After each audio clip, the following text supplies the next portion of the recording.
I want to learn how to throw the perfect jab, and all you see online and in movies is haymaker after haymaker after haymaker. But what if you learned how to just throw a really, really nice jab? Would it even be effective? And so I kind of had to go back in history and see like the history of fighting. Here we go into round one. Hell no, not that old. Let's look at some fighters who are known for their jab. So after some really in-depth research, I found some of the greatest jab throwers ever. And the list was filled with high-profile people like Sonny Liston, Floyd Mayweather, Tommy Hearns, Will Smith, and even the GOAT Muhammad Ali. So it made all these guys' jabs so good, and it kind of came down to this. All the jabs were super quick and hard to defend, and when it's done correctly, it sets up a great power punch. So basically, a good jab is tough as shit to defend, and then makes the other boxers so paranoid about the jab, they forget about the other hand. And that leads to knockouts. You got knocked the fuck out! So what you're telling me is that all these GOATs had a great jab. Why don't people throw these in fights in real life? And it's probably just because it's not sexy and a jab probably won't knock someone out. But that's fucking dumb. I want to be able to throw a jab that could set up my non-existent power punch.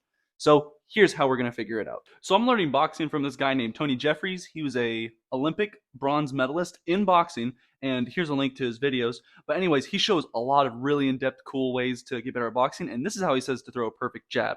So basically what you want to do is you have to have a nice base. I mean, every sport you have to have a nice base, but in boxing especially, you got to be quick on your feet, but you don't want to be super rigid. You don't want to be like on your heels or like super on your toes. You don't want to be anything stupid. Just stay loose, stay athletic. If you know what that feels like if you played any other sport, it's basically the same. Just stay loose, stay athletic, keep your knees bent.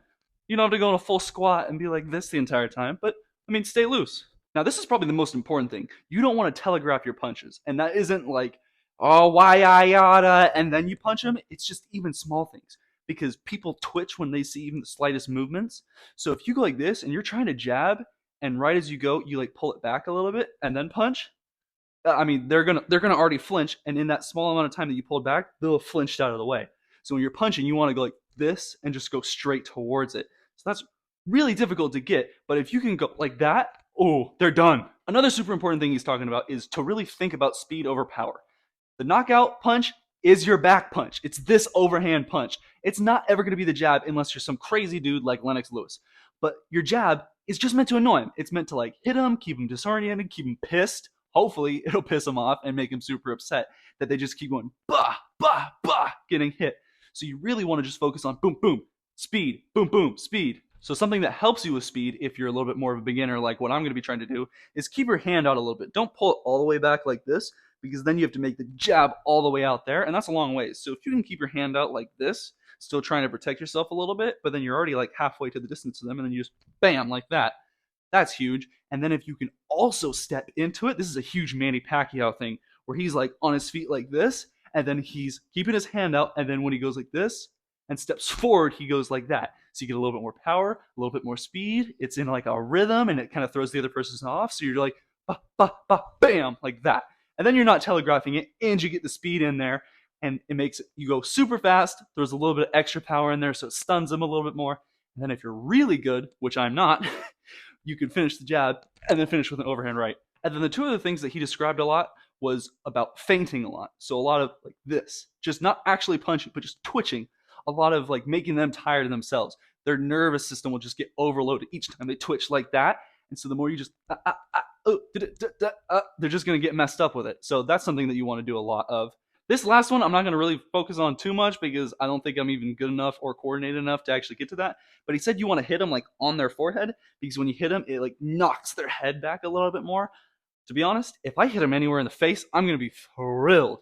And same with the body. If I could just hit them anywhere in the body, I'd be thrilled with that too. So I'm not going to focus on that too much. And then the rest of the stuff is just about just getting more coordinated. The more practice you do and the more you identify your mistakes, like film yourself. When you're filming yourself, so I'm going to do this. I'm going to film myself a lot when I'm throwing punches like this. If I can do that and look at and then play it back and go in slow-mo, am I like pulling it back like this and then punching? Because if I am, then I'm telegraphing my punches. And then also just getting more coordinated, getting more used to going like that and throwing a punch while leaning forward like that. Oh, look at that. So powerful, I'm making the camera move. So yeah, you just practice that more and more. Just get more used to punching and stepping faster, faster, and then you start bobbing around a little bit more. Ah! Ah! And they say boxing isn't a tough sport. I just stepped on some weights, and that is going to draw a lot of blood. So there we go. There is my first boxing related injury. Awesome. But anyways, now that I can't use my left foot, I'm gonna go take a break. But over this next week, I'm gonna work a lot on throwing my jab a little bit more, and I'm just gonna keep following along with this Tony Jeffries guy because he is super entertaining and super quick and concise with it.